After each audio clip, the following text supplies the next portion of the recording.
Audio Jungle.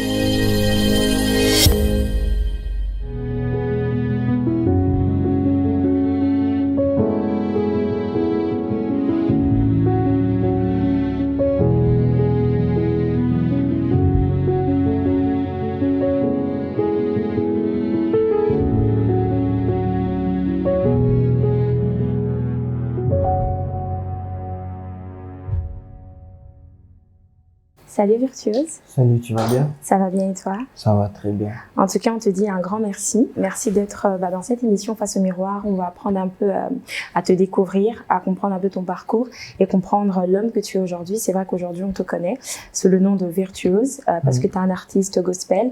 Et on va essayer d'aller un peu plus en profondeur pour comprendre véritablement ton univers. Tu es prêt? Pas de souci. D'accord. On va commencer par un petit exercice. Je vais te demander de prendre le miroir qui est juste en face de toi, s'il te plaît. Et j'aimerais que tu te regardes vraiment dans les yeux. Donc, essaie de pas regarder si tu es beau, si tout va bien. Je veux que tu te regardes vraiment dans les yeux. Et je vais te poser quelques questions. Et j'aimerais que tu répondes à la personne que tu vois dans ce miroir. D'accord? Ok. Qui est Virtuose? Un artiste, un rêveur, un bosseur et un éternel incompris. Qu'est-ce que tu veux dire par incompris? Parfois, je suis trop bizarre. Dans le sens où je suis quelqu'un qui pense à beaucoup de choses au même moment. Et des fois, j'ai une manière d'être, une manière de comprendre des choses, les manières de concevoir les choses qui sont dues à mon parcours. Mais je pense qu'il y a des gens qui peuvent pas le comprendre parce qu'ils n'ont pas vécu les mêmes choses que moi. Ou du moins, qui n'ont pas la même sensibilité que moi. Donc, je pense aujourd'hui que je suis un éternel incompris, mais c'est ce qui fait aussi une de mes forces. Et c'est ce qui fait que je suis moi. Ta plus grande réussite? Plus grande réussite, c'est tous les projets musicaux que j'ai sortis. Ton plus grand échec? Ou une chose que tu regrettes? Je regrette d'avoir perdu des gens dans ma vie. Je regrette d'avoir fait mon accident. J'ai pas beaucoup de regrets, mais je pense qu'un de mes plus gros regrets, c'est d'avoir laissé Frédéric, le vrai virtuose, partir de chez moi, faire son accident et mourir. Je pense que c'est mon plus gros regret à ce jour. Dans quel animal te retrouves-tu le plus? Ça, c'est une question dure, ça. Dans quel animal je me retrouve? Par un trait de caractère? Je pense le lion, pour la noblesse. Et je dirais peut-être. Et quand je te dis musique, quel mot vient très spontanément en toi? Explosion. D'accord.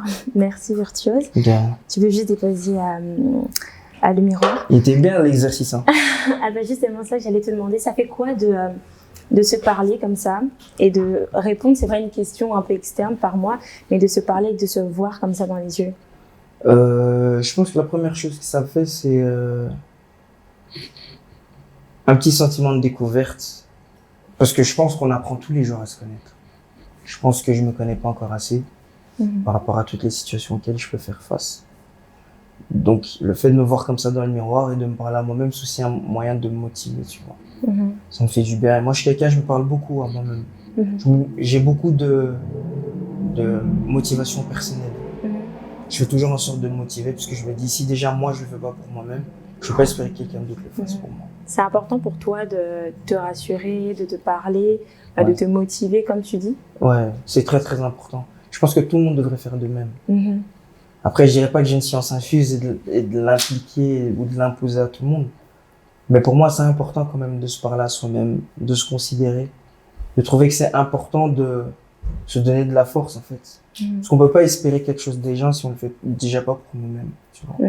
Donc, la relation que tu entretiens un peu avec toi-même est aussi importante qu'une relation que tu peux entretenir avec une personne qui est en face de toi. Si pas plus. Je pense que même la relation que j'ai avec moi-même est plus importante que celle que je peux avoir avec les gens.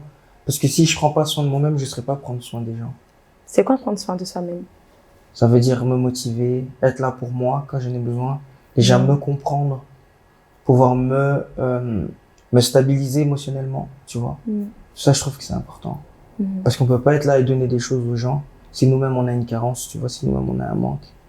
Et moi, j'ai appris à ne pas avoir de manque d'abord pour que je puisse être plein. Et ce que je donne aux gens, je le donne pleinement. Tu vois. Et c'est comme ça que je me dis que si moi je me donne pleinement, on me donnera aussi pleinement. Et moi, j'espère. Je vais te montrer une petite photo d'un petit garçon, un beau petit bébé d'ailleurs, s'il te plaît. Eh, mais c'est moi ça. Vous avez vu ça là? Ma grosse tête. En tout cas, tu es très mignon. Merci beaucoup. Et là, c'est Virtuose qu'on voit? Non, là c'est Nathan. Ah, là, c'est Nathan. Nathan, à quel âge sur cette photo? J'avais moins d'1 an, avec beaucoup de cheveux sur la tête, beaucoup de bave dans la bouche. Ça se voit déjà que j'étais turbulent à mort.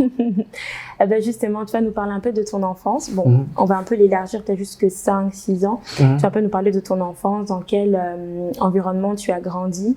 Donc, quand tu as été baigné, quelles sont les premières valeurs que tes parents ou les personnes de ton entourage t'ont inculquées? Enfin voilà, tu nous parles juste de ton enfance. En tout cas, moi, je pense que déjà, je suis un miraculé. Parce que ma mère, quand elle était enceinte de moi, elle avait un kyste. Et les médecins ils disaient tout le temps à ma mère qu'il y avait des chances que je meure. Et ma mère, elle était enceinte de moi et elle disait tout le temps à Dieu, parce qu'elle était, à ce moment-là, elle croyait en Dieu, mais elle n'était pas très affermie, on va dire. Et elle disait à Dieu, si tu me permets d'avoir cet enfant, je vais te le consacrer, je vais te le donner. Tu vois. Et à chaque fois qu'on allait chez les médecins ils disaient, attention, vous pouvez perdre votre enfant n'importe quand. Attention, attention. Et ma mère, elle se battait en fait pour que je meure pas. Et puis, une fois, en priant, elle a prié avant de dormir. Et puis, elle avait le nom Nathan qui lui revenait en tête. Et il y avait 2 tantes à moi aussi qui, dans la même nuit, pensaient à ce prénom. Et donc, le matin, elles se sont appelées puisque ma mère, elle appelle souvent ses sœurs, ou tu vois, du moins, c'est les gens qu'elle considère comme ses sœurs, tu vois. Et ils se sont appelés et il y a une de mes tantes qui a dit, ah ouais, moi, j'avais comme nom pour ton fils Nathan. Ma mère a dit, c'est bizarre, je pense à la même chose, et une autre tante aussi. C'est comme ça que ça a été un petit peu la révélation de mon prénom. Et Nathan, ça veut dire cadeau de Dieu, tu vois. Et donc, du coup, je suis venu au monde, là, comme tu vois, avec beaucoup de cheveux. Ma mère m'a dit, j'ai beaucoup de cheveux. Et que quand ma mère m'a raconté que quand je suis sorti de son ventre, la première chose que j'ai fait, c'est que j'ai ouvert mes yeux et j'ai regardé, je clignais fort des yeux. Donc, j'ai pas pleuré, genre, je clignais fort des yeux. Et elle m'a pris pour un ouf et elle m'a donné au médecin. On m'a gardé dans la couveuse 24 heures, je me rappelle. Ah, mais pour voir si tout se passait bien. Parce qu'elle a dit, c'est pas normal que mon fils il réagisse comme ça. Donc, je suis resté 24 heures dans la couveuse. Et puis, il y avait un médecin qui voulait me prendre et partir avec moi. Parce que je sais pas ce qu'elle avait avec ma grosse tête, là. Elle disait à ma mère, non, on veut prendre l'enfant et tout. Et donc, c'est comme ça un peu que je suis né. En fait, ton histoire a commencé même avant même que je puisse être sur la terre, ouais.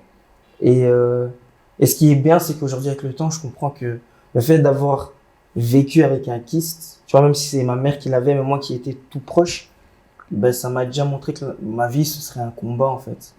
Un éternel combat jusqu'à ce que je rende mon dernier souffle, tu vois. Et puis après, ma mère, elle m'a élevé. Et je ressemblais beaucoup à mon papa quand j'étais petit. Il avait des gros yeux. Je sais pas comment ça se fait que maintenant mes yeux se sont tirés, mais j'avais des gros yeux. Quand j'avais 5-6 ans, ma mère disait que j'avais des yeux comme des pommes de terre. Pour dire à quel point ils étaient gros. Et c'était un environnement plutôt... voilà. Ça va. Franchement, des frères, des sœurs? J'ai 2 sœurs biologiques. Une grande sœur et une petite sœur. Ah, ok. Et tu es le seul garçon? Je suis le seul. My God. J'aurais trop voulu avoir un frère. Mais bon. Mais j'ai grandi dans un environnement quand même, au début qui était, je veux pas dire difficile, parce qu'on ne se plaint pas de ce qu'on vit, mais c'était peut-être pas évident au début parce que, en fait, à cette époque-là, mon père et ma mère, ils étaient dans 2 énergies totalement différentes, tu vois. Mon père était ce qu'il était, ma mère était ce qu'elle était, mais vivre à 2 dans la même maison, c'était trop de clash, trop de fight, tu vois. Et étant petit, j'ai jamais manqué d'amour de mon père, j'ai jamais manqué de la présence de mon père, mais j'ai toujours manqué d'harmonie familiale. J'ai jamais eu de cadre, tu vois.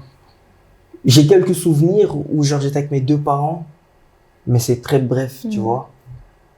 Et comment on grandit dans un environnement comme ça où on ne retrouve pas cette harmonie, cette famille un peu traditionnelle comme on nous montre dans la société? Comment on fait pour grandir dans un environnement pareil?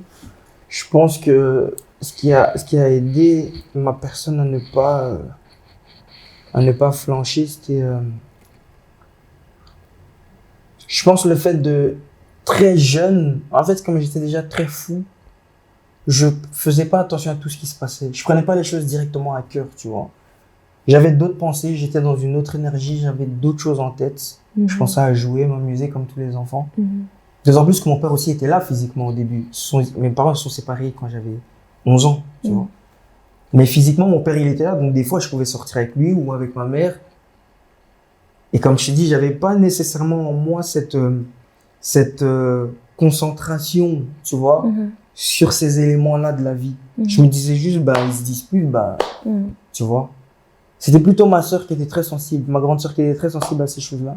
Et qui a vu des choses que moi, j'ai pas vues, qui sont passées entre mes parents. Moi, j'étais trop petit, tu vois. Donc, moi, j'ai jamais eu réellement ce sentiment-là de vivre dans un mauvais environnement. Mais je pense que ce qui a fait que j'ai tenu, c'était que malgré qu'il y avait cette harmonie dysfonctionnelle, c'est que mon père, il était là et que moi, vraiment, j'essayais de, dans tous les cas, ne pas regarder à ce qui n'allait pas, mais regarder à ce qui va bien, en fait.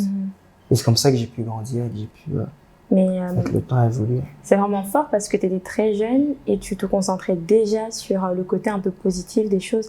Comment on le fait? Parce que ton expérience, je pense que si on le prend dans une autre situation ou avec un autre jeune, par exemple, ben, ça peut le pousser à faire certaines choses, à même partir de la maison, enfin, peu importe la gravité. Pour d'autres, c'est même beaucoup plus grave. Mais toi, enfin, voilà, en tant que toi, en ayant vécu dans cet environnement-là, qu'est-ce que tu peux dire à une personne qui, elle, ben, ne supporte plus, en fait, n'en peut plus de cet environnement-là et le vit peut-être très mal? En fait, je pense qu'aujourd'hui, ce qui fait la différence, c'est que tu vois ce que tu es aujourd'hui, tu l'es depuis que tu es né. Depuis tout petit, les graines étaient déjà en toi. Mais tu vois, le truc, il n'avait pas encore germé, il n'avait pas encore pris forme, tu vois. Ce que tu seras dans 30 ans, c'est ce que tu es aujourd'hui. L'être humain ne change pas, il évolue. Et moi, je pense qu'à ce moment-là, j'étais déjà indirectement en train de me conditionner à ma vie d'aujourd'hui, tu vois. Si moi, aujourd'hui, je suis ce que je suis, c'est parce qu'étant plus jeune, j'ai fait des choses et j'ai compris des choses qui m'ont mené à ce résultat-ci, tu vois. Je pense pas que demain, on peut devenir le total opposé de ce qu'on était dans le fond. Peut-être qu'on savait pas qu'on l'était et on se découvre, mais on peut pas dire que c'était pas là. Parce qu'encore une fois, je ne pense pas que l'être humain peut changer. Je pense juste qu'il peut évoluer ou s'adapter à un environnement, à un milieu, à des manières de penser, à des situations, tu vois. Et moi, ce qui m'a fait comprendre ça, c'est simplement parce que moi, par exemple, quand j'étais petit, quand j'avais 4-5 ans, j'aimais déjà trop la musique. Ça veut dire que moi, je prenais des casseroles, je les assemblais et je tapais dessus avec des couverts, comme si je jouais à la batterie, tu vois. Et je commençais à jouer à la batterie, j'avais 7 ans, mais le truc, il était déjà là 6 ans plus tôt, tu vois, 5-6 ans plus tôt. Et ce qu'il y a, c'est que quand moi, j'ai compris, en fait, que si je me concentrais sur ce qui n'allait pas, j'allais être triste tout le temps, ben, je me suis dit, non, en vérité, je vais simplement tourner les choses en ma faveur, tu vois.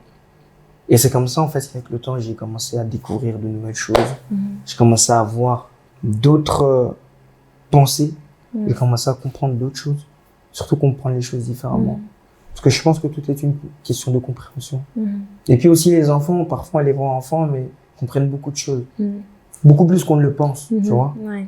C'est vrai qu'on les limite à leur âge. Ouais. Mais ils ont une certaine sagesse que nous, les adultes, au début, on capte pas très bien. Et moi, à ce moment-là, j'avais ma manière de penser, même si je ne le disais pas aux gens. Mais moi, je savais que j'étais dans ça, tu vois. Ouais. Tu parles de batterie, le fait de jouer à la batterie, c'est un art, ça reste encore une fois dans la musique.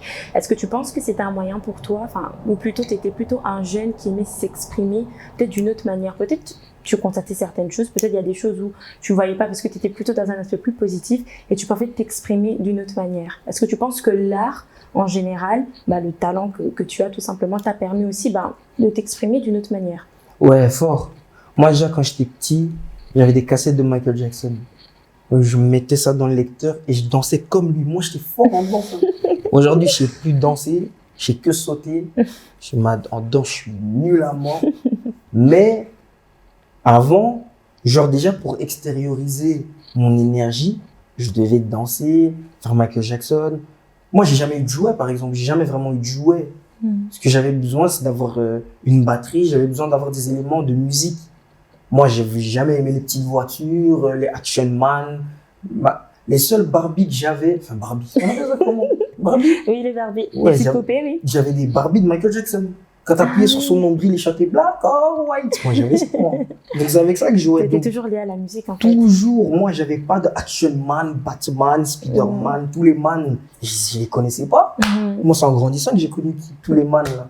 Moi, j'avais Michael Jackson Man. C'était mon héros. Et c'est tout ce que je voulais. Mais après, c'était mon seul moyen d'extérioriser, tu vois. T'es quelqu'un de créatif? Ouais, trop. Depuis que t'es... Depuis tout petit. Ok. Je crée. Et moi, surtout, moi, je suis quelqu'un, j'imagine trop. Il y avait un moment, je me rappelle, avant de dormir, je pouvais pas dormir sans m'imaginer faire un concert dans un stade plein et ma manière de bouger sur la scène. À chaque fois, avant de dormir, je m'imaginais en interview, je m'imaginais en concert, je m'imaginais en tournée, tout le temps, depuis tout petit, depuis vraiment tout petit. Non. Parce que moi, j'arrivais, enfin, c'est pas que j'arrivais pas à dormir, mais tu vois, quand t'es petit, t'es turbulent, t'as toujours besoin de bouger, tu vois. Et moi, ce que je faisais, c'est que genre, je m'allongeais sur mon lit et je m'imaginais, tu vois. Et quand je te dis, quand je regardais des cassettes de Michael Jackson et je voyais faire des stades pleins, je disais, moi aussi, un jour, ça va être moi. Alors, à chaque fois que je dormais, j'imaginais dans ma tête. Je me disais, non, faut que je fasse mon concert. Et jusqu'au jour où j'ai fait mon premier concert, quand j'avais 7 ans, et c'est là que tout a commencé. Et tu vas nous en parler. Et tu disais également que tu as grandi, enfin, tu étais avec tes 2 grandes sœurs aussi. Ouais. Donc, il y avait non, plus... une grande, une petite. Ah, ok. Et donc, du coup, on comprend qu'il y a vraiment une forte présence féminine dans ton entourage. Comment on le vit quand on a un petit garçon d'avoir une forte présence féminine? Est-ce que c'est positif, c'est négatif? Enfin, qu'est-ce que ça t'a apporté, en tout cas aujourd'hui, en tant que personne? Premier aspect positif, c'est que j'ai bien mangé dans ma vie. J'ai bien mangé des crêpes, des foufous, des frites, tout, j'ai tout mangé. Mais il y avait un moment quand même, j'avais envie d'avoir un frère, tu vois. Parce que, enfin ça j'en parlerai plus tard, mais mon père il s'est remarié. Il s'est remarié avec une femme qui avait 3 filles et qui elles ont eu 3 nièces. Enfin 3 filles, donc qui sont de manière indirecte mes nièces. Et il y a que des filles, tu vois. Mais j'ai jamais eu vraiment de problème. Ça m'a juste fait prendre conscience que, en fait, la jante féminine est vraiment une jante super importante dans le fonctionnement de la vie, en fait. Déjà, en voyant comment ma mère, elle s'est battue pour moi, pour mes sœurs, pour simplement avoir une stabilité, je ne peux que respecter la femme, tu vois. Moi, je pense que aujourd'hui, on a parfois tendance à mépriser la femme ou à avoir une certaine manière de la concevoir. Mais moi, aujourd'hui, tu vois, la femme, tu vois, quand je représente ma mère, etc., ben, je considère vraiment ça comme des reines, tu vois. Et quand je dis des reines, c'est vraiment parce que moi, j'ai vu ce que c'est de vivre dans une famille monoparentale et de voir une mère qui se bat pour ses enfants, tu vois. Et à chaque fois que je vois une femme ou une fille, ou même une petite, je me dis peut-être qu'un jour, elle va passer par ce dont ma mère, elle est passée, tu vois. Même si je ne lui souhaite pas ça. Mais si un jour elle passe par là, je sais ce que ça fait. Donc, je peux que respecter la femme, tu vois. Parce que nous, nous les hommes, on a une manière de se débrouiller un peu très instinctive, tu vois. On sait trouver des petits jobs très facilement, même parfois des travaux de main, tu vois, ça peut aller vite. Mais la femme, elle a peut-être pas tous ces accès-là, elle a peut-être pas toutes ces facilités-là, tu vois. Du coup, il y a même des hommes qui les limitent dans leur travail, tu vois, qui limitent la femme à faire certaines choses. Et moi, je suis totalement contre ça, tu vois. Je me dis que une femme, avec ce qu'elle supporte, ce qu'elle endure, déjà le fait d'être enceinte, de vivre avec ça, de devoir peut-être élever les autres enfants, tu vois, de devoir se battre, c'est déjà un travail que nous, les hommes, on n'a peut-être pas toujours conscience, tu vois. Et je me dis que non, juste pour ça, elle mérite d'être sur un piédestal au-dessus de nous, tu vois. Et puis après, avec le temps, quand tu vois comment les femmes elles sont, comment elles sont en train de faire les choses, tu dis en fait, être une femme aussi, c'est pas facile. Nous aussi, nos hommes, on a nos difficultés d'hommes, tu vois. Mais être une femme, c'est pas facile. Comme moi, je te dis, moi, par exemple, j'ai déjà vu des gars regarder des femmes ou toucher, tu vois, des femmes dans la rue, des trucs comme ça. On me dit, c'est chaud. Bien sûr qu'il y a aussi des hommes qui sont victimes de ça. Mais moi, par exemple, quand je vois ça, je me dis, en fait, c'est un monde de ouf. Et quand je vois que j'ai vécu avec que des femmes, je me dis non, je ne peux que prendre soin, tu vois, de la femme, de la respecter, d'être là pour elle, tu vois. C'est tout bête, parfois porter un caddie, porter un sachet, aider à monter dans le bus, laisser sa place, c'est des petites choses. Mais au moins, c'est une forme de respect, tu vois. Et moi, je suis vraiment dans cette optique-là. Je me dis, c'est vraiment important de respecter la femme.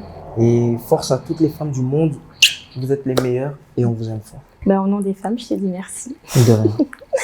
Je vais te proposer une autre photo de toi. Oh! Si, j'avais oublié cette photo. Hein. T'as vu comment je m'habillais? Je mettais des t-shirts jaunes, avec des jeans noirs, avec des cheveux défrisés. Regardez ça un peu. C'est pas la honte, vraiment. Mais... Et là, c'est Nathan? Toujours Nathan? Non. Là, j'étais un peu virtuose. Pas encore totalement. Et comment s'est passé le chemin vers virtuose, comme tu n'étais pas totalement virtueuse? Déjà, d'où vient virtuose? Qu'est-ce que ça veut dire, virtuose? Virtuose, c'est... Aujourd'hui, pour moi, virtuose, c'est un symbole. Parce que virtuose, en fait, c'était un grand frère de cœur avec qui j'ai grandi, qui est mort en 2010 dans un accident de la route. Tu vois. On était dans la même école. Ça veut dire que moi, comme j'avais pas de grand frère, comme je t'ai dit, j'avais que des sœurs, j'étais avec lui et c'était lui qui faisait office de grand frère et parfois de papa. Tu vois. Quand mon père, il allait dans ces ambiances et que moi, je sortais et parfois que j'avais besoin que quelqu'un m'accompagne au sport parce que j'ai joué au basket, c'est lui qui allait avec moi au basket. Tu vois, c'est lui qui prenait vraiment le temps de me prendre comme son petit frère, en fait. Et on était dans la même école pendant 3 ou 4 ans. Il était même dans la classe de ma sœur, pour te dire. Un jour, ma sœur, elle m'a présenté, elle m'a dit « Ouais, il y a un noir dans ma classe et tout, il s'appelle Frédéric, il est marrant. Toi et lui, vous allez trop coller et tout, ça va trop être le feu. » Parce que moi et ma sœur, on était dans la même école en secondaire, ma première secondaire, ma troisième secondaire. Maintenant, un jour, il est venu avec sa longue taille là, il est venu, ah, c'est toi, petit Nathan, parce qu'il m'appelait petit Nathan. Puis j'ai dit, ouais, et puis de ce jour-là, jusqu'à ce qu'il meure, tous les jours, on était ensemble. Et c'était vraiment mon grand frère, en fait, tu vois. Et ce qui s'est passé, c'est qu'un jour, donc il est mort en 2010. Notre dernière année scolaire en 2010, il m'avait, un jour, on était dans la cour, comme ça, on parlait. Et il m'a dit, tu sais, toi, parce que lui, en fait, son blaze, c'était Virtuose le Phénix. Et lui, un jour, il m'a dit, tu vois, toi, tu peux être virtuose, mais tu seras jamais un phénix. Parce que moi, je vais renaître de mes cendres et pas toi. Et sur le moment, j'avais pas compris. Je me dis, oh, pourquoi tu me dis des trucs comme ça et tout? Bon, ça m'a fait plaisir, mais je me suis dit, tu craques, tu vois. Et j'avais pas compris, en fait, que c'était en fait déjà une manière de préparer mon cœur à son départ, en fait. Donc moi je lui dis ouais, toi t'es fou, mais merci et tout. Et j'avais un cartable Espac, j'avais écrit en grand Virtuose Junior. Parce que tu te souviens les cartables Espac, on écrivait avec des stifs, ça puait l'encre à mort. Mais j'écrivais sur mon cartable. Et puis après, de fil en aiguille, comme ça on a commencé peut-être à m'appeler Virtuose Junior, des petits trucs comme ça et tout. Jusqu'au jour où il a fait son accident de voiture où il en est mort. Et il est parti de chez moi à la maison. Donc il était chez moi. Il est parti normalement pour rentrer chez lui et en partant, il a fait un accident et il est mort. Tu vois. Donc, aujourd'hui, déjà, pour moi, Virtuose, c'est une manière de lui rendre hommage. Mais c'est aussi un moyen de me motiver, tu vois. De me dire que j'ai laissé partir quelqu'un. Je sais pas si je peux dire je, parce que j'ai quand même pas le moyen de contrôler la vie de quelqu'un. Mais, en tout cas, ça m'a permis de... aujourd'hui me donner une autre motivation, une autre manière de concevoir la vie. Et quand il m'a donné le blaze, aujourd'hui je l'ai repris parce que je me suis dit il faut que j'honore sa mémoire, il faut que moi-même j'arrive à me dépasser. Surtout que moi je suis quelqu'un, je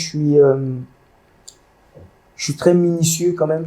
Autant je suis désordonné, autant je suis très minutieux, tu vois.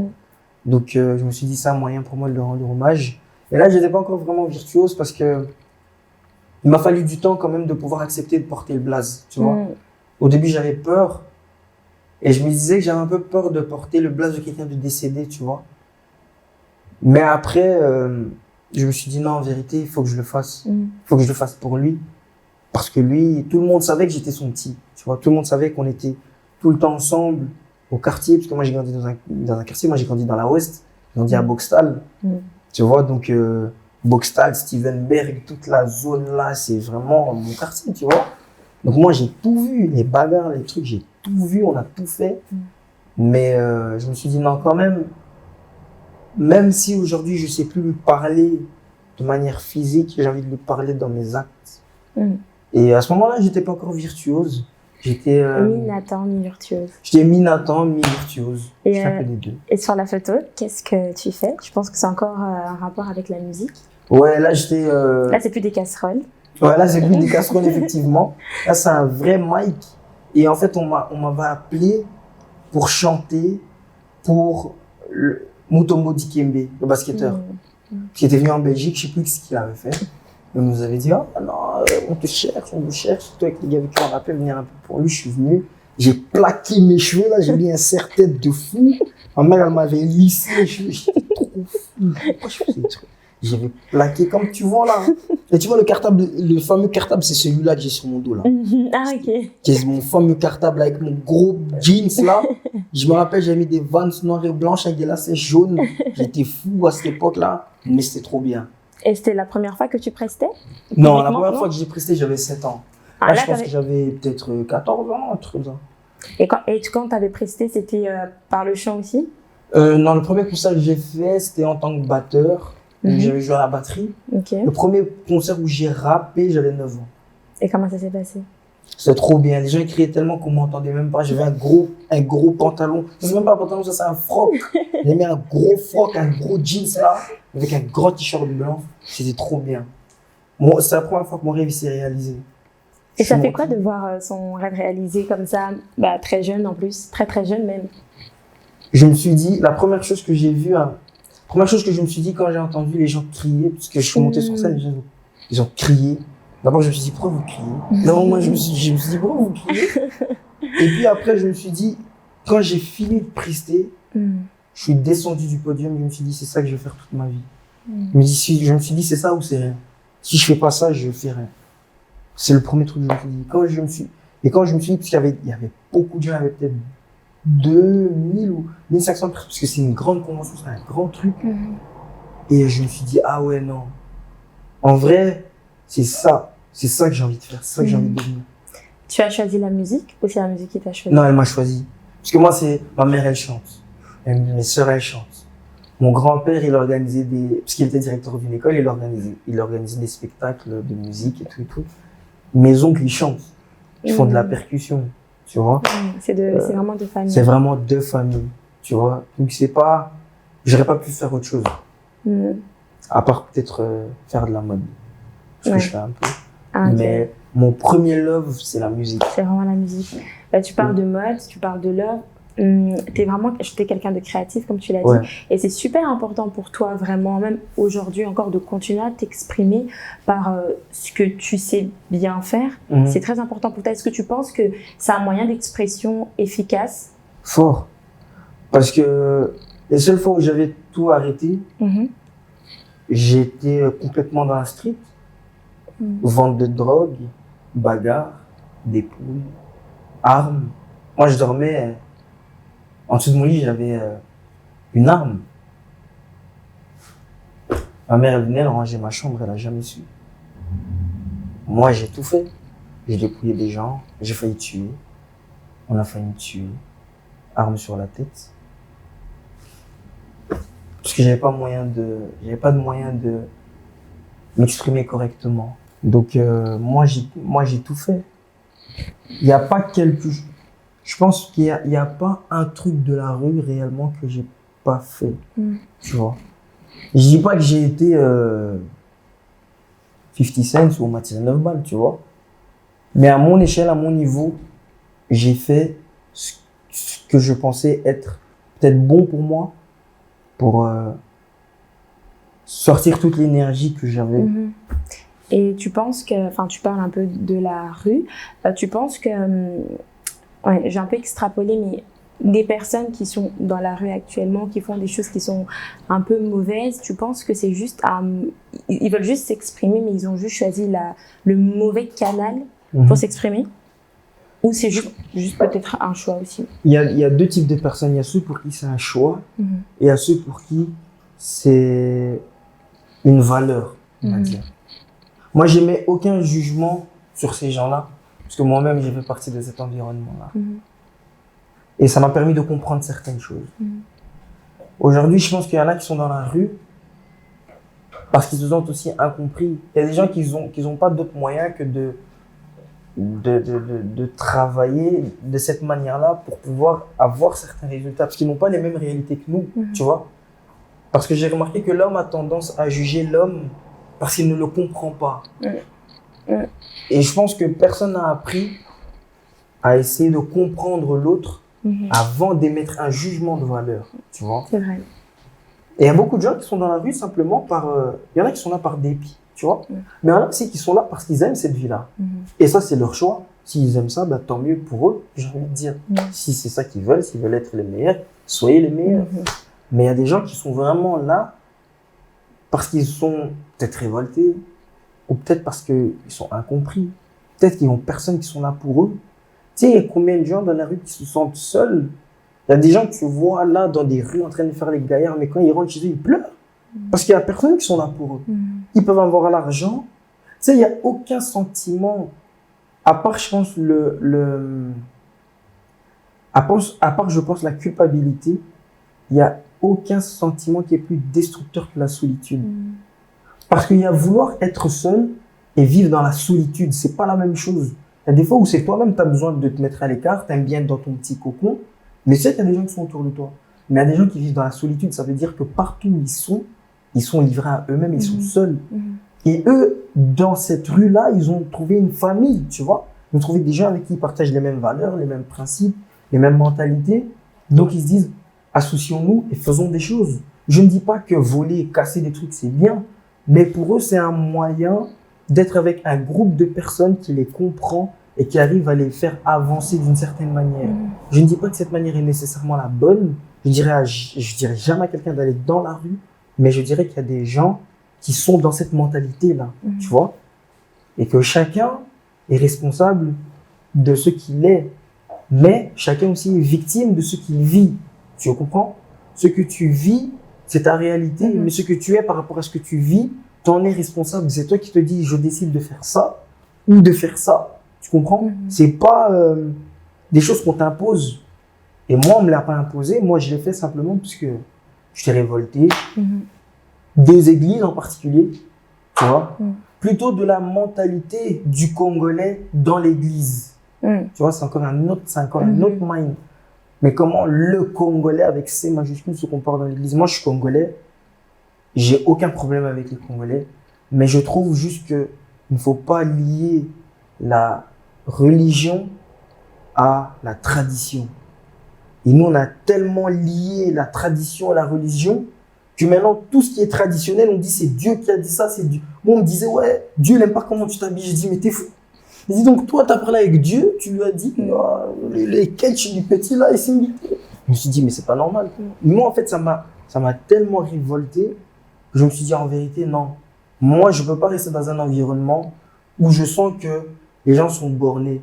J'ai peut-être pas le moyen de changer la mentalité de tout le monde, mais je sais que du peu d'influence que j'ai, je peux influencer peut-être une personne à penser différemment, qui elle pensera différemment et qui créera une chaîne, tu vois.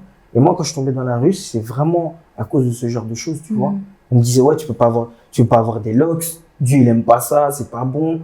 Les gens étaient trop dans le paraître. Alors que les gens même qui étaient dans le paraître, eux-mêmes, ils font pire que moi qui avais mes locks. Tu comprends? Ben, ça me rendait ouf. Donc je me suis dit, non. Moi, je suis vrai avec Dieu. Tu vois comment tu vois bien comme ça? Avec mes piercings et mes cheveux, je vais rentrer comme ça à l'église. Si vous n'êtes pas content, c'est votre problème d'homme. C'est pas le problème de Dieu.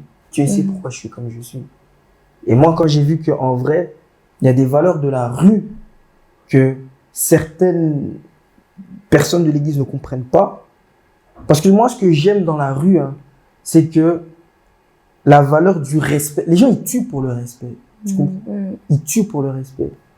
Mais nous, on a perdu un peu cette notion-là de respecter la personne en face de toi, en fait. Tu vois, il y a des valeurs dans la rue, c'est... Si, par exemple, je vends de la drogue pour toi, je te suis redevable. Tu comprends? Je te suis redevable. Mais moi, peu importe ce que je fais, je sais que je te suis redevable parce que tu m'as aidé. Donc, de cette manière-là, on est dans un circuit où tu me donnes, je te donne. Même s'il y a une forme d'intérêt, mais au moins on est réglo l'un envers l'autre. Alors que, à partir du moment où tu fais rentrer Dieu dans l'équation, ça devient subjectif. Chacun commence à comprendre le truc à sa manière, chacun commence à prendre le truc comme il veut, et c'est là que ça crée des conflits en fait, tu vois. Et moi j'étais contre, et moi je suis tombé dans la rue, et comme je t'ai dit, j'ai tout fait. Vente de drogue, douce et forte, bagarre, armes, dépouilles. J'ai failli tuer quelqu'un, moi, tu me vois comme ça, moi j'ai failli tuer quelqu'un. Vraiment. Et tu regrettes toutes ces choses? Non, je regrette pas. Parce que c'est ce qui a fait qu'aujourd'hui je suis ce que je suis. Peut-être que si j'avais pas vécu ça, peut-être qu'aujourd'hui j'aurais pas ma manière de concevoir la vie aujourd'hui. Je regrette pas. Je conseillerais à personne de faire ce que j'ai fait. Je dirais à personne d'être ce que je suis. Mais je dis au moins, je suis ce que je sais qu'il fallait que je sois pour que demain je puisse dire à quelqu'un, ne fais pas ce que j'ai fait parce que tu risques ça. Si je te dis le 1er juillet 2019, qu'est-ce que ça t'évoque? Mon accident. J'ai encore une grosse cicatrice là. J'ai accident logique, trottinette, voiture. Tu étais en trottinette? Ouais. Okay. Et en fait, l'accident il était tellement fort que l'os de ma cuisse il est rentré dans mon genou. Tu vois? Donc j'ai fait un accident quasi mortel. C'est pas ça qui était mortel, c'est le fait que si la voiture m'avait touché au moment où... Parce qu'en fait, la voiture, elle venait comme ça, moi, je venais comme ça. C'était soit il me percute avec la vitesse à laquelle il venait et je meurs, soit je change de trajectoire. Je changeais de trajectoire, je me suis cassé la jambe. Et franchement, sans Dieu, aujourd'hui, je serais mort. Quand tu parlais de ça, j'ai pensé au miraculé, comme tu l'as dit à ta naissance. Et là, encore une fois, en fait. Je t'ai miraculé. Le premier accident que j'ai eu de ma vie, j'avais 2 ans. Non, j'avais 3 ans, je pense. Ouais, je pense que j'avais 3 ans. Je suis tombé du 2e étage du 3e étage au 2e étage sur la tête, sur des escaliers en marbre. Et je suis pas mort. 2 semaines après, ma petite sœur a eu exactement la même chose, même chute au même endroit. Je suis pas mort. J'ai eu trop de trucs, moi. Même quand on a fait me tuer, c'est un miracle que je suis en vie. Moi, des fois, je me regarde, je me dis, mais comment ça se fait que t'as envie? Toi, tu devais être mort, enterré depuis, si pas mort, en prison. Moi, je devais être en prison, normalement, je devais être mort. S'il n'y avait pas Dieu, moi, aujourd'hui, je serais rien. Rien du tout de ce que vous voyez. Et quel impact a eu cet accident que tu as eu le 1er juillet sur ta personne, sur Nathan, et peut-être même sur Virtuose? Le premier impact que ça a eu sur Nathan, c'est que ça faisait très longtemps que j'avais pas pleuré. J'ai pleuré physiquement des larmes. Parce que le médecin il m'a dit, soit on t'opère, soit on te coupe la jambe. Pour moi, c'était impossible. Je pensais à mes pantalons. Je me suis dit, comment je vais mettre mes pantalons beaux là? Je me suis dit, c'est pas possible. Le médecin il m'a dit, soit on te coupe la jambe, soit on t'opère. J'ai regardé ma mère, j'ai pleuré. Et je devenais fou. Parce que je pouvais pas concevoir. Parce que moi, au moment où j'ai fait mon accident, je suis en tournée. Je suis en tournée avec Amanda. On a fait des pays, des salles. On a fait O2 à Londres. J'avais la best life de ma life. Et je suis parti au Portugal. Juste avant, avec Loïc Tembo, on a fait le clip. Solong, on est revenu. J'étais dans la meilleure phase de ma vie musicale. Tourner l'album, les queutrus, c'était archi bien. Et puis, je fais mon accident. J'étais censé partir à Los Angeles en août. J'ai fait mon accident. Moi, LA, les gens qui me connaissent personnellement, ils savent que c'est ma ville. C'était mon rêve d'aller à LA. Je fais mon accident. Et j'en voulais à Dieu. Et c'est comme ça, en fait, que ça a d'abord rongé mon esprit. Parce que j'ai dit, pourquoi tu m'as permis de faire cet accident? Je dis pas qu'il voulait. Mais pourquoi t'as permis, que je fasse mon accident? Je fais mon accident. Je me retrouve à l'hôpital. 2 semaines. Ça a tellement impacté ma personne, je mangeais plus. J'étais sous médicaments tout le temps. Sous morphine, plus précisément. Donc j'étais avec mon cœur qui battait, mais mon corps, il répondait pas. On m'a opéré. On m'a mis une barre de fer dans la jambe. C'était la mort pour moi. Et ce que ça a fait comme impact sur Virtuose, c'est que ça m'a cassé dans mon élan où il y avait les concerts, il y avait la tournée qui continuait. Il y avait une ascension. Il y avait une ascension, il y avait plein de trucs et tout qui sont en train de me tomber dessus. J'ai rien pu faire. Jusqu'au jour où j'ai craqué, je me suis dit non. Avec ou sans béquille, j'ai fait un concert. Et c'est là que j'ai fait mon concert avec des béquilles. Je suis monté sur la scène avec ma jambe. Ma mère, elle a vu la vidéo, elle allait mourir. Elle s'est dit, mais toi, t'es trop fou. Il dit, maman, désolé, mais j'avais pas le choix. Mon médecin, quand il a vu la vidéo, il voulait m'étrangler. Parce que moi, en plus, à ce moment-là, j'avais des agrafes. Donc, tu vois, les agrafes comme les j'en avais 20 sur ma jambe. Donc, à chaque fois que je faisais un mouvement, c'est comme si ma peau, elle allait s'arracher. Et il y avait du fer en dessous de mon agrafe. Et maintenant, la chair, en fait, elle avait durci. Tu vois, en fait, ma chair, elle a séché sur mes agrafes, tu vois. Et donc, ça allait être beaucoup plus dur pour les médecins d'enlever, tu vois. Mais je me suis dit, non, moi, je suis né pour ça, je dois quand même le faire. Je suis monté sur scène, j'ai fait mon concert. Ça m'a fait plaisir. J'ai essoufflé comme un fou. Mais ça m'a fait du bien. Et qu'est-ce que tu as appris de cette période? Avec quel enseignement tu en ressors? Que Dieu, il a une volonté parfaite et une volonté permissive. Premièrement. Volonté parfaite, c'est ce que lui veut. La volonté permissive, c'est ce qu'il permet pour qu'on comprenne les choses. Deuxième chose que j'ai compris, c'est qu'il faut apprendre à écouter la voix intérieure. Moi, je l'appelle Saint-Esprit. Après, les gens, ils peuvent l'appeler comme ils veulent. Ils peuvent, l'homme intérieur, le fort intérieur, ils peuvent l'appeler comme ils veulent. Moi, je l'appelle Saint-Esprit. Ou je l'appelle Jésus-Christ. Moi, ça, c'est moi. Après, les gens, ils l'appellent comme ils veulent. Et moi, cette voix, elle me disait, ne sors pas, ne sors pas, ne sors pas. 2 semaines, tu sais que 2 semaines avant que je fasse mon accident, chaque jour, j'arrivais pas à dormir. Toujours quelque chose qui me disait, fais attention, prie, fais attention, prie, tout le temps, toute la nuit. Mais moi, au lieu de prier, je faisais quoi? Je regardais Arnold de Willy. Parce que je kiffe trop Arnold de Willy. Je kiffe trop. Arnold de Willy, même si Arnold, il est mort, perd son âme, mais moi, je kiffais trop ce truc-là. Je regardais ça, je regardais les enquêtes impossibles. Parce que moi, je pense aussi que si je n'étais pas dans la musique, je pense que je serais, tu vois, dans les trucs de meurtre et tout, aller sur les scènes de crime. Parce que moi, je suis trop esprit, moi. Moi aussi, j'aime beaucoup. Moi, quand je joue à loup-garou, je trouve tout le temps les loups. Je suis trop chaud, moi. Moi, j'allais mettre des costumes avec des petites cravates comme ça, avec des costumes tout bleu ciel, bleu foncé, là. Moi, ça allait être ça, ma life. Donc, moi, je regardais ça. Alors qu'en fait, il y avait un problème qui allait m'arriver, mais je n'ai pas anticipé. Et je pense que j'allais commencer je dirais aux gens de faire attention à ce qu'ils ont à l'intérieur d'eux. Et puis, dernière chose, ça m'a appris que si tu veux être ce que tu as toujours dit que tu veux être, c'est pas ton état qui va te conditionner à faire ce que tu dois faire pour devenir l'homme que tu veux être. Tout est dans la tête. Moi, j'ai fait des concerts et j'avais du fer dans ma jambe, j'avais mal. Mais je me suis dit, si je le fais pas, il n'y a personne qui va le faire. Si c'est ça que je veux, quoi qu'il arrive, je vais le faire. Et je l'ai fait. Donc moi, je dirais aux gens, si dans la vie, tu veux être un grand, fais les choses en grand. Vois les choses en grand. Et associe-toi avec des gens qui voient les choses en grand. Youssoupha, il a dit, même si tu peux pas faire les choses en grand, fais des petites choses avec grandeur. Et moi, marcher, c'était une petite chose, mais je le faisais avec grandeur. Je tapais ma petite démarche avec mes béquilles. J'avais pas le choix. Jusqu'aujourd'hui, j'ai envie de courir. Ça fait 2 ans que j'ai pas couru. Vraiment couru, j'ai pas couru. Moi, je joue au basket. Ça fait 2 ans que je sais pas jouer au basket. Mais les petites choses que je fais, les concerts, marcher, me promener, faire le peu d'exercice sportif que je fais, je le fais avec grandeur. Parce que je veux être un grand. C'est pas de la prétention, c'est pas de l'orgueil, c'est un objectif. Si tu veux 100 000, vise 1 million. Comme ça, même si tu n'atteins pas 1 million, tu auras peut-être au moins 500 000. Au moins, tu auras eu plus que ce que tu espères. Parce que si tu veux 100 000 et tu vises que 100 000, tu n'atteindras jamais 100 000. Exactement. Donc, faites les choses avec grandeur. Soyez grand et surtout entourez-vous de grands. C'est important. Je vais te montrer une dernière photo. C'est toi. Aujourd'hui. Ah ouais. Là, c'est virtueux, je pense. Vivi, Pretty Boy, Vivi, Vivi, tout ce que vous voulez, Vivi, virtueuse, VI, c'est moi. Aujourd'hui. Cette photo était dans mon Insta, mais je l'ai archivée. Qui est virtueuse, là. Qui est cette personne qu'on voit maintenant aujourd'hui? La personne que je vois juste en face de moi. Un rêveur. Un rêveur. Un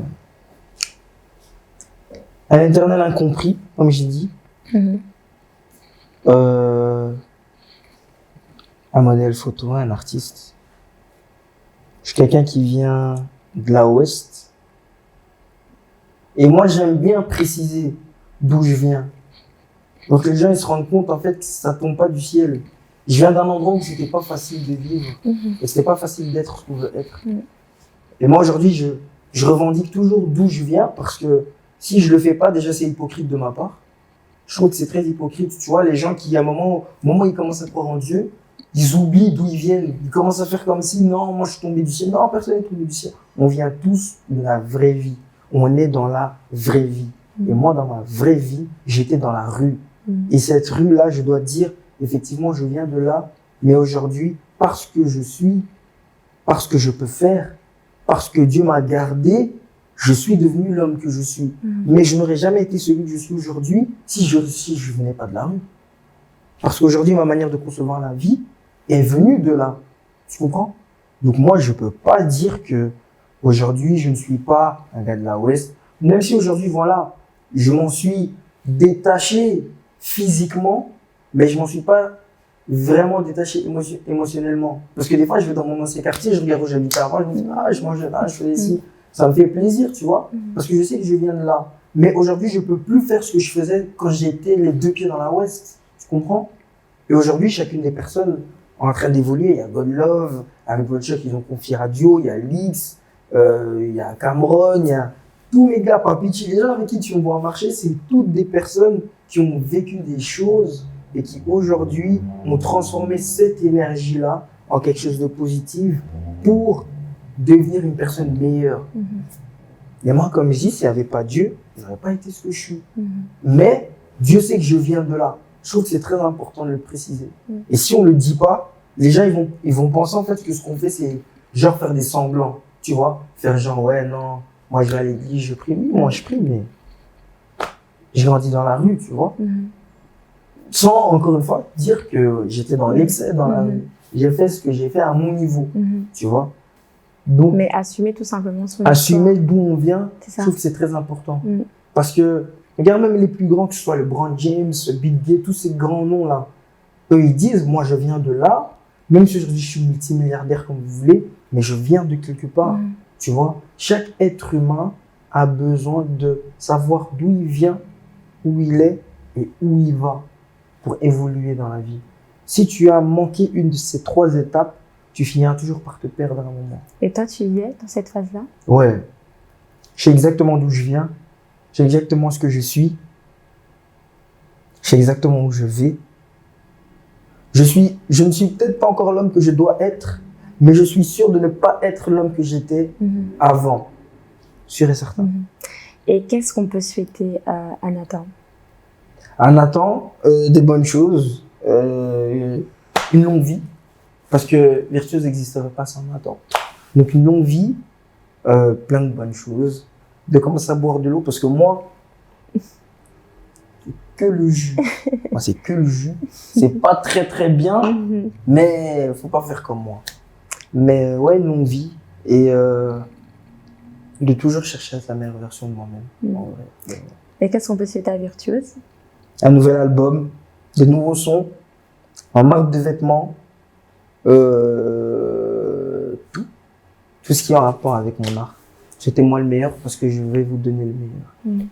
Et aujourd'hui, qui avons-nous rencontré? C'était le face au miroir de qui? De Virtuose ou de Nathan? Très très bonne question. Des deux. Parce que Virtuose n'existe pas sans Nathan. Mais Nathan existe sans Virtuose. Là, je suis dans la peau de Virtuose, mais je t'ai parlé avec le cœur de Nathan. Mais dans la... Disons dans la... Ouais, peut-être dans la sagesse de Virtuose, peut-être. Ouais, sûrement. D'accord. Bah, merci Virtuose. Merci à toi. Merci Nathan. Merci à toi. C'était un plaisir, vraiment. Merci d'avoir été vraiment transparent. Avec toujours une petite touche d'humour, mais beaucoup de sensibilité et beaucoup de sincérité aussi. Et je pense que c'est vraiment aussi cette sincérité-là qui nous permet vraiment d'aller de l'avant, d'assumer, comme tu dis, notre passé. Parce qu'il ne faut pas avoir honte de notre passé, d'assumer qui on était avant pour comprendre la personne qu'on est aujourd'hui, pour savoir réellement là où on va. Donc merci Virtuose. Merci à toi.